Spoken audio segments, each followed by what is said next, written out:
Hello everyone. एक लंबे अंतराल के बाद पुनः आप लोगों का मेरे यूट्यूब चैनल सीएल क्लासेस पे बहुत बहुत स्वागत है। दोस्तों, आज के इस वीडियो सेशन में हम डिस्कस करने जा रहे हैं होमोफोन्स की। होमोफोन्स आपके वोकैब सेशन में काफ़ी अच्छा रोल प्ले करते हैं और हमें लगता है इन्हें समझना आपके लिए बेहद ज़रूरी है। आप में से बहुत सारे स्टूडेंट ऑलरेडी जानते होंगे कि होमोफोन्स क्या होते हैं और किसे हम होमोफोन्स कहते हैं। बट कुछ ऐसे भी हमारे दोस्त हैं हमारे सामने जिन्हें शायद ये नहीं पता कि होमोफोन्स क्या होता है या ये क्या होते हैं। तो उन लोगों के लिए मैं एक बार डिस्कस करना चाहूँगा कि होमोफोन्स जो है वो जनरली दो वर्ड को वो कंटेंट किए होते हैं। पहला होता है होमो और दूसरा वर्ड्स है फोन्स। ये दोनों वर्ड ग्रीक वर्ड हैं और होमो मीन्स होता है सेम या इक्वल एंड फोन्स मीन्स होता है वॉइस। और ये भी एक ग्रीक वर्ड है और बहुत सारे जगहों पे देखने को मिलता है कि फोन्स मीन्स साउंड भी होता है। तो जो भी हो, दोनों तरह से बातें की है, चाहे आप फोन्स को साउंड समझे या वॉइस समझे। तो इस तरह से you can say that the word which content same sound but different meaning are called homophones. यानी ऐसे सभी वर्ड्स जिनकी प्रोनाउंसिएशन तो एक ही जैसे होते हैं बट उनकी मीनिंग अलग अलग होती है, तो ऐसे सभी वर्ड्स होमोफोन्स कहलाते हैं। आई होप आपको समझ आ गया होगा। यदि आप समझ चुके हैं तो चलिए आगे बढ़ते हैं और वन बाय वन करके हम प्रत्येक वर्ड को समझते हैं। तो चलिए शुरू करते हैं। Let's get it started.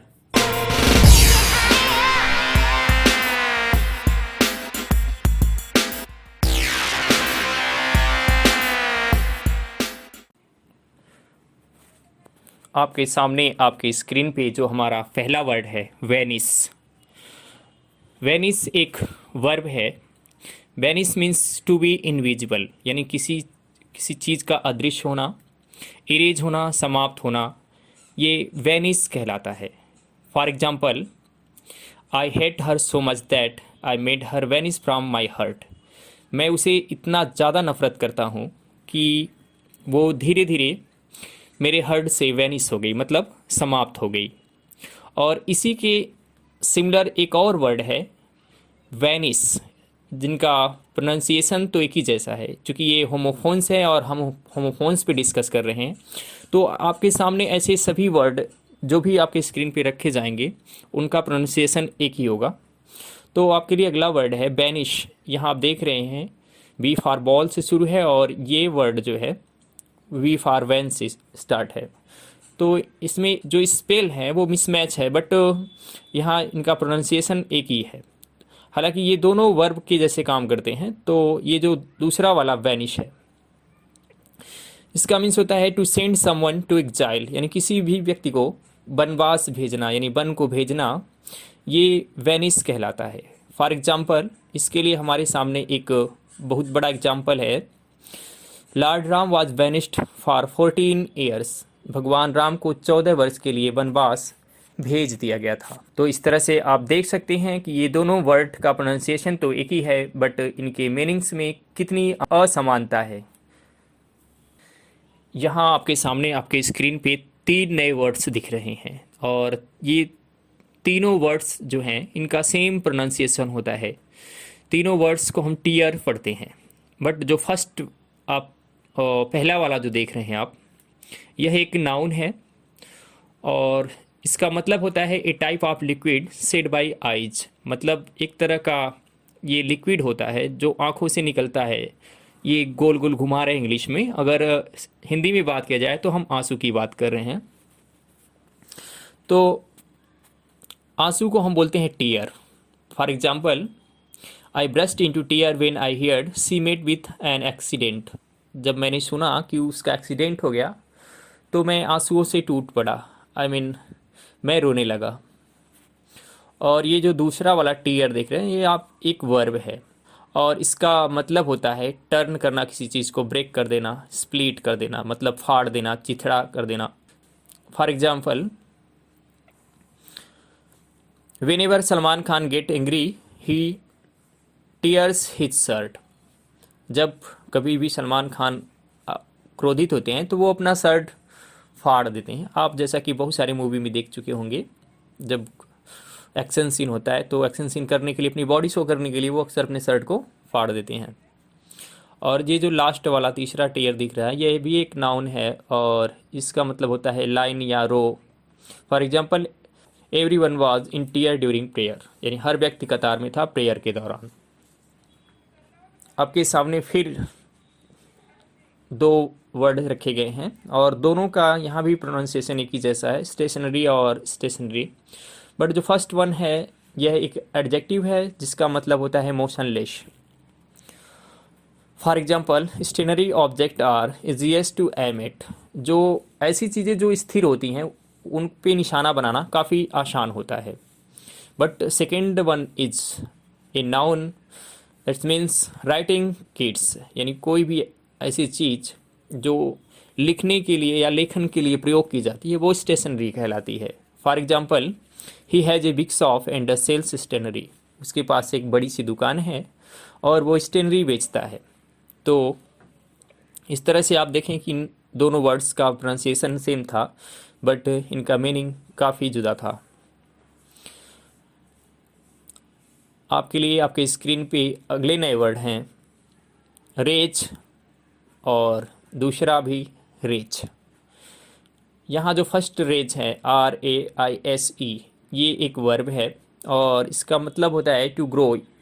कोई चीज़ अगर डेवलप कर रही है, विकास कर रही है, ग्रोथ कर रही है, तो ये विकास करना, उन्नत करना, आगे बढ़ना, इस सबको हम रेज बोलते हैं। For example, the price of paper has been raised. जो पेपर की कीमत है आज इन दिनों बढ़ चुकी है। और ये जो दूसरा वाला रेज है यह एक वर्ब है जिसका मतलब होता है to destroy someone or something, यानी किसी चीज़ को बर्बाद कर देना, तबाह कर देना, तो इसको हम बोलते हैं raze. For example, Kathmandu was razed by an earthquake. अभी रिसेंटली हाल ही के कुछ सालों में आपने सुना होगा कि नेपाल की जो राजधानी है काठमांडू, वहाँ पे एक गंभीर रूप से एक काफ़ी एक्सट्रीम अर्थक्वेक हुआ था, मतलब भूकंप आया था जिससे काफ़ी कुछ तबाह हो चुका था। तो ऐसे तबाही को हम बोलते हैं रेज। आपके सामने आपकी स्क्रीन पे जो अगले नए वर्ड हैं वो है रूट और रूट। ये first one is a noun, ROOT। ये एक नाउन है जिसका मतलब होता है बेस या बेस फॉर्म ऑफ समथिंग, यानी किसी भी चीज़ का जो बेस होता है उसको हम रूट बोलते हैं। For example, the love of money is the root of all evils. जो पैसों से या धन से जो प्रेम होता है वो सभी बुराइयों का जड़ होता है, यानी धन से लालच होती है और लालच से इंसान बुरे कर्म करते हैं। तो आपके लिए जो अगला वर्ड है RUTE, रूट। रूट मीन्स होता है वे या पाथ। यह एक नाउन है। For example, the route from Katsahra to Sajanwa has been repaired. जो कटसहरा से सजनवा के लिए रास्ता बना है वो उसकी मरम्मत हो चुकी है, मतलब आप आवागमन कर सकते हैं।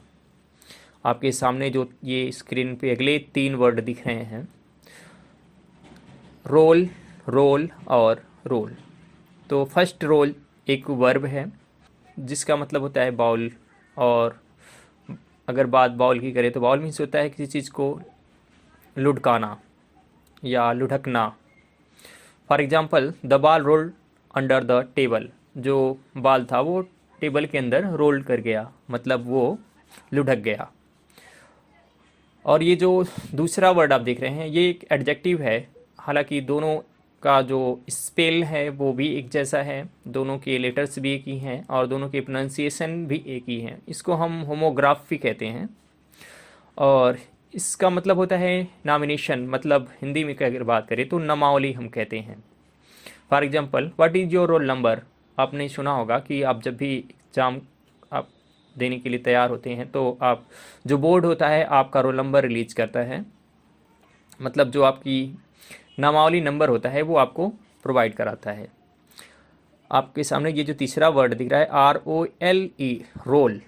रोल मीन्स होता है पार्ट अगर देखा जाए, और हिंदी में कहें तो हम कह सकते हैं भूमिका या एक हिस्सा बनना किसी चीज़ का या किरदार। इसको यह एक नाउन है। और एग्जाम्पल की बात करें तो I will always play an important role in your life. जैसा कि जब हम कोई हमारा बिलव्ड होता है या जिसका हम काफ़ी ज़्यादा केयर करते हैं तो उससे हम अक्सर कहते हैं हम आपके लाइफ में एक अहम किरदार निभाएंगे। आपके सामने जो अगला वर्ड है स्क्रीन पे वो है राइट, राइट और राइट। ये तीनों वर्ड का प्रोनाउंसिएशन एक ही है। हमें ये बार बार कहने की ज़रूरत नहीं है कि इनका प्रोनाउंसिएशन एक ही है, क्योंकि ये होमोफोन्स पढ़ रहे हैं तो प्रोनाउंसिएशन जायज़ सी बात है, एक ही है, इसके लिए सॉरी। तो राइट्स, जो पहला वाला राइट्स आप देख रहे हैं RIGHT, ये एक एडजेक्टिव है और इसका मतलब होता है जस्ट। कोई चीज़ करेक्ट हो, जस्ट हो, उचित हो, न्यायप्रिय हो, तो उसे हम बोलते हैं right. For example, Vikramaditya always took right decision. Vikramaditya हमेशा जो है सही निर्णय लेते थे।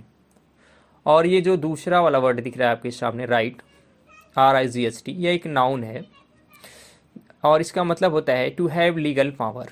मतलब एक फंडामेंटल, आपने सुना होगा कई बार कहते हैं कि हमारे पास फंडामेंटल राइट्स है। अगर इंडिया के कॉन्स्टिट्यूशन पे गौर फरमाएं तो आप कह सकते हैं कि आई हैव 6 फंडामेंटल राइट्स। तो मतलब एक तरह का ये कानूनी अधिकार है जो सबको संरक्षण देता है कुछ मामले में। For example, everyone should fight for his rights. हर व्यक्ति को अपने अधिकार के लिए, अपने राइट्स के लिए लड़ना चाहिए।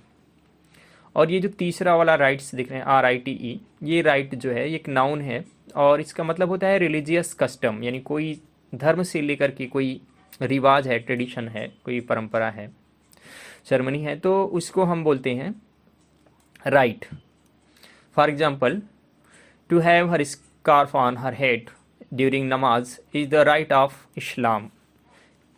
आपने देखा होगा कि बहुत सारे लोग जो होते हैं वो जब नमाज अदा की जाती है तो जो औरतें होती हैं तो अपने दुपट्टे को, जो लड़कियां होती हैं अपने दुपट्टे को सर पे ढक लेती हैं। तो ये करना जो है इस्लाम का एक राइट्स है, मतलब एक रिलीजियस कस्टम है, मतलब कह सकते हैं कि धार्मिक रिवाज है। और आपके सामने जो अगला और आखिरी वर्ड है वो है ह्यूमन और ह्यूमन।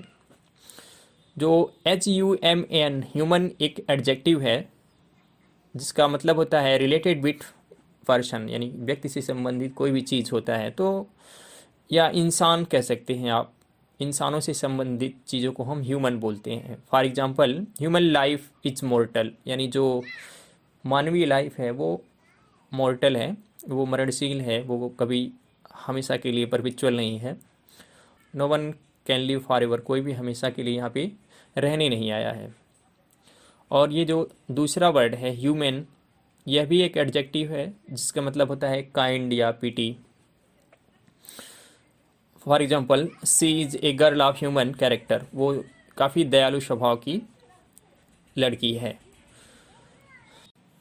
तो ये रहे कुछ प्रमुख होमोफोन्स जिन पे हमने आज की वीडियो में डिस्कस किया, और मिलते हैं ऐसे ही कुछ नए होमोफोन्स के साथ अगले वीडियो सेशन में। तब तक के लिए बाय बाय।